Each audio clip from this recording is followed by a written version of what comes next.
दिखावा और सच्चाई। रोहित और सुरेश दोनों बहुत अच्छे दोस्त थे। दोनों एक ही कंपनी में काम किया करते थे। रोहित को शो ऑफ करने का बहुत शौक था। लोगों से अपनी तारीफ सुनकर उसे बहुत अच्छा लगता था। तो वही सुरेश को सिंपल लाइफस्टाइल पसंद थी और वो अपनी लाइफ को सादगी से जीता था। रोहित अपने सोशल मीडिया अकाउंट पर रोज पोस्ट करता, जिसमें वो अपनी झूठी शान से लोगों की वाहवाही लेता। एक दिन ऑफिस में स्टाफ के कुछ लोग रोहित के पास आते हैं और विशाल रोहित से कहता है, क्या बात है रोहित, तुम तो सोशल मीडिया पे बहुत ही ज्यादा एक्टिव रहने लगे हो। विशाल की बात खत्म होने के बाद राघव रोहित से कहता है, हाँ रोहित, विशाल बिल्कुल सही बोल रहा है। तुम हर दिन नई नई चीजें खरीदते रहते हो, इसलिए हम सभी ने सोचा है कि क्यों ना तुम्हारे घर आकर हम भी तुम्हारा नया सामान देखें जो तुमने अभी अभी खरीदा है। रोहित स्टाफ के लोगों की बात सुनकर थोड़ा सा परेशान हो जाता है, क्योंकि वो दूसरों के घर के सामान की फोटो अपलोड किया करता था, जैसे कार, घर और बाकी चीजें, जिससे वो लोगों को अमीर लग सके। वो स्टाफ के लोगों से कहता है, हाँ नहीं, मतलब क्यों नहीं, बिल्कुल आ जाओ, जब आप सबकी इच्छा होगी तब आ जाना। मैंने थोड़ी मना किया है, लेकिन मुझे आने के एक दिन पहले बता देना ताकि मैं आप सभी का स्वागत अच्छे से कर सकूं। रोहित सबको हाँ तो बोल देता है, पर वो सोचता है कि जब जब स्टाफ के लोग घर आने को कहेंगे तो मैं उन्हें कोई न कोई बहाना बनाकर मना कर दिया करूँगा। स्टाफ के लोगों से बात करते हुए सुरेश रोहित को देख लेता है और उससे कहता है, रोहित, तुमने अभी जो स्टाफ के लोगों से कहा वो सब सही नहीं कहा। उन्हें अभी के अभी जाकर तुम्हारी सच्चाई बता दो, वरना आगे चलकर अपनी गलती पर बहुत शर्मिंदा होना पड़ेगा। इतना कि तुम सोच भी नहीं सकते। इसलिए भला इसी में है कि उन सभी को जाकर बता दो कि तुम्हारे पास कुछ भी नहीं है, जैसे कि बड़ा घर, गाड़ी, ये सब चीजें। सुरेश हमेशा की तरह रोहित को समझाता है, लेकिन रोहित को सुरेश पर गुस्सा आने लगता है और वो उससे गुस्से में कहता है, सुरेश, तुम हर बार मेरे काम में कोई न कोई दखल अंदाजी करते ही रहते हो, जो कि मुझे बिल्कुल भी पसंद नहीं है। तुम्हारे लिए यही अच्छा होगा कि तुम मेरी पर्सनल लाइफ से दूर रहो। मैं कुछ भी करूँ, मेरी लाइफ है, मैं मेरे तरीके से देख लूंगा, समझे तुम। रोहित के इतना बोलने के बाद भी सुरेश को बुरा नहीं लगता, क्योंकि वो जानता था कि रोहित का व्यवहार कैसा है और सुरेश नहीं चाहता था कि रोहित पर कोई मुसीबत आए।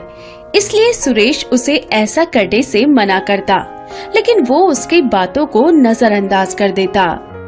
मुझे तो ऐसा लग रहा है कि सुरेश को अब मुझसे जलन होने लगी है, क्योंकि ऑफिस में स्टाफ के सभी लोग मुझसे अच्छे से बात करते हैं और मेरी रिस्पेक्ट उससे कहीं ज्यादा करते हैं, इसलिए वो मुझसे जलता है। रोहित को सुरेश की बातें बकवास से ज्यादा कुछ नहीं लगती थी।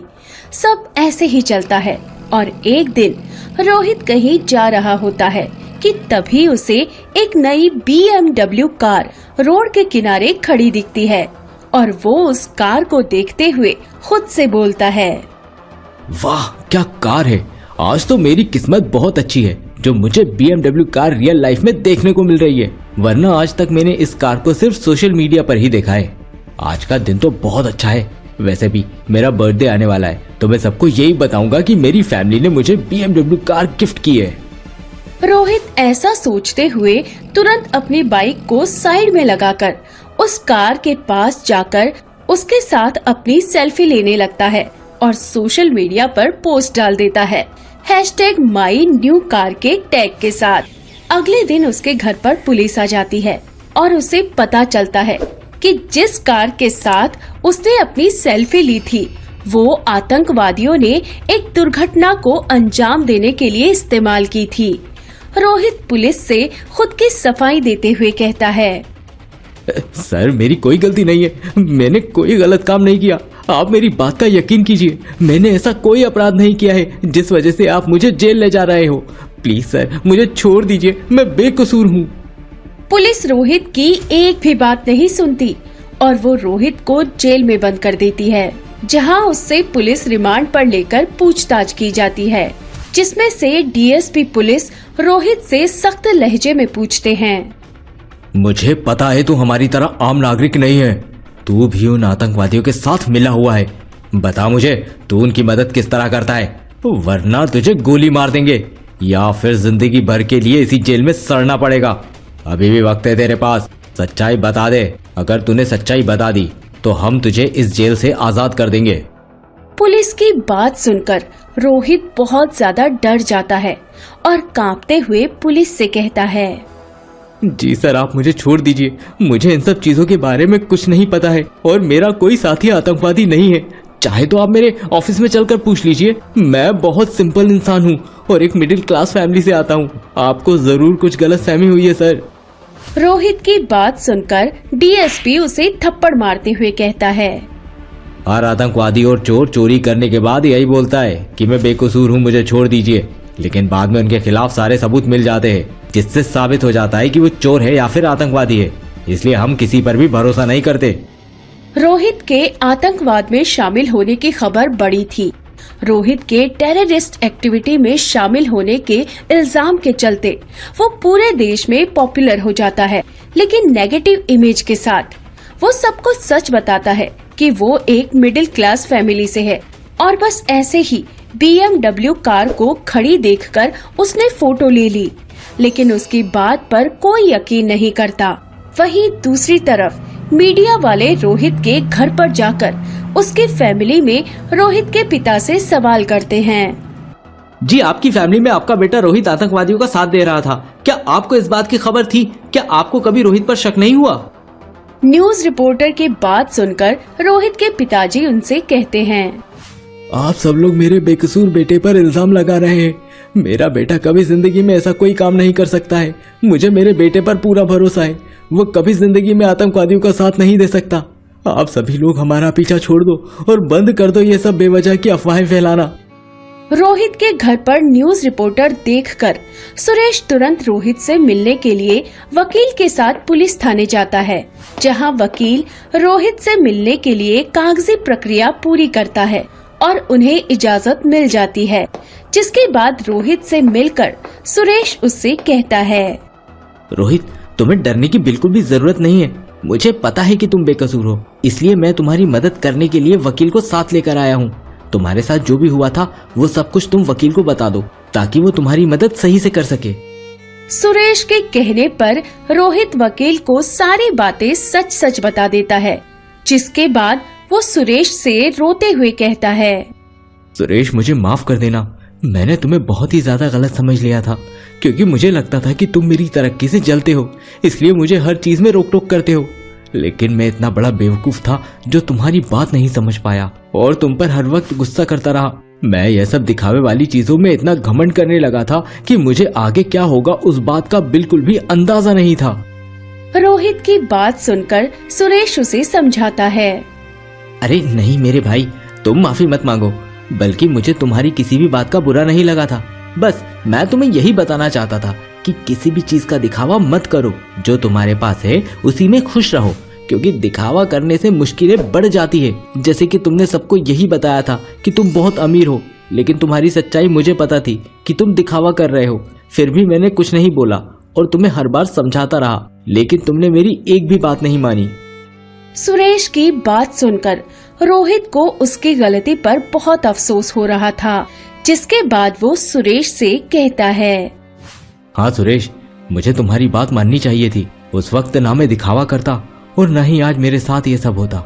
लेकिन अब प्लीज मेरी मदद करो और मुझे यहाँ से बाहर निकालो। मुझे अब आखिरी उम्मीद तुमसे ही है, वरना मुझे जिंदगी भर इसी जेल की 4 दीवारों में जिंदगी गुजारनी पड़ेगी। रोहित की बात सुनकर सुरेश उससे कहता है, नहीं रोहित, तुम फिक्र मत करो, मैं जल्द ही तुम्हें यहाँ से बाहर निकाल लूंगा। भरोसा रखो मुझ पर दोस्त। रोहित से मिलकर आने के बाद सुरेश फैसला करता है कि जो भी गुनहगार हैं, उनके खिलाफ सबूत इकट्ठे करके वो रोहित को बचाएगा। इसलिए वो उन जगहों पर जाकर सबूत इकट्ठा करने की कोशिश करता है और उसके हाथ एक ऐसा हिंट लगता है जिससे उसे आगे होने वाले अटैक का पता चल जाता है। वो खुद से कहता है, ओह, तो ये सब आतंकवादियों की गैंग है जो शहर में अलग अलग जगहों पर जाकर लोगों को फंसा रहे हैं और इन आतंकवादियों की वजह से बेचारे गरीब और मासूम लोग मर रहे हैं और इनके किए गए अपराध में वो लोग फंस रहे हैं जो बेगुनाह हैं। उन्हें पुलिस आतंकवादी समझकर जेल में बंद कर देती है, और जो आतंकवादी है वो तो खुलेआम घूम रहे हैं। मुझे पुलिस को हकीकत बता देनी चाहिए। आतंकवादियों के खिलाफ जो मेरे पास सबूत है वो सब पुलिस को बता देना चाहिए, क्योंकि बात बहुत बड़ी है। हमारे देश पर मुसीबत आने का खतरा है उन आतंकवादियों की वजह से। सुरेश तुरंत पुलिस थाने जाकर उन्हें सारी बातें बताता है और पुलिस के साथ जाकर उसी जगह पर की गई अटैक की तैयारी का खुलासा कर देता है, जिससे आतंकवादियों की गैंग पकड़ी जाती है और रोहित को जेल से आजाद कर दिया जाता है। उसके बाद डीएसपी रोहित से कहता है, रोहित, तुम्हें कुछ सीखना चाहिए अपने बहादुर दोस्त से, जिसने खुद की जान की परवाह किए बिना आतंकवादियों को एक साथ पकड़वाने में हमारी मदद की और तुम्हें भी बेगुनाह साबित करके जेल से छुड़वा लिया।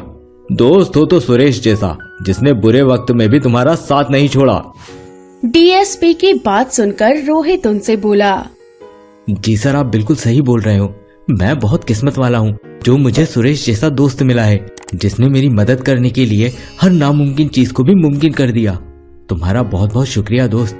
आज से मैं जिंदगी भर एक बात हमेशा याद रखूंगा कि चाहे हमारे पास जो हो, हमें उसी में खुश रहना चाहिए, क्योंकि दिखावा और लालच हमेशा मुश्किल में ही डालती है, जैसे कि मेरे साथ ये सब हुआ। सिर्फ दिखावे के चक्कर में आज मैं इतनी बड़ी मुसीबत में फंस गया हूँ।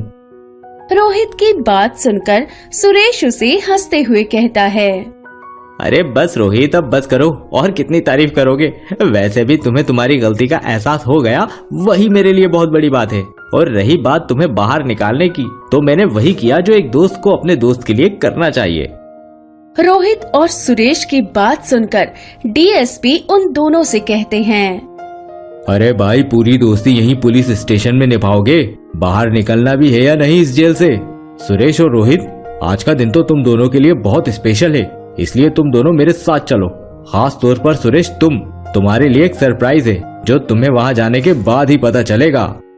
रोहित और सुरेश को पता नहीं था कि पुलिस उन दोनों को कहाँ ले जा रही है। वो दोनों तो उनके कहने पर गाड़ी में रखे हुए कपड़े चेंज करके उनके साथ चले जाते हैं। थोड़ी ही देर के बाद पुलिस की गाड़ी एक जगह पर रुक जाती है। आसपास की जगह देखते हुए रोहित बोलता है, सुरेश, ये तो वही गवर्नमेंट हॉल है ना, जहाँ पर नेता और मंत्री आते हैं। लेकिन ये पुलिस हम दोनों को यहाँ पर क्यों लाई है? हाँ, तुम सही बोल रहे हो, हम तो बेकसूर साबित हुए हैं। हमारा तो कोई कसूर भी नहीं था, लेकिन ये अब गवर्नमेंट हॉल में क्यों लेकर जा रहे हैं हमें? मुझे तो ऐसा लग रहा है कि कुछ अलग ही होने वाला है हम दोनों के साथ। खैर चलो, पुलिस से पूछ लेते हैं, शायद कुछ और बात हो। सुरेश और रोहित पुलिस से पूछने जा ही रहे थे कि उन्हें उनके घर के आस पड़ोस के लोग नजर आते हैं।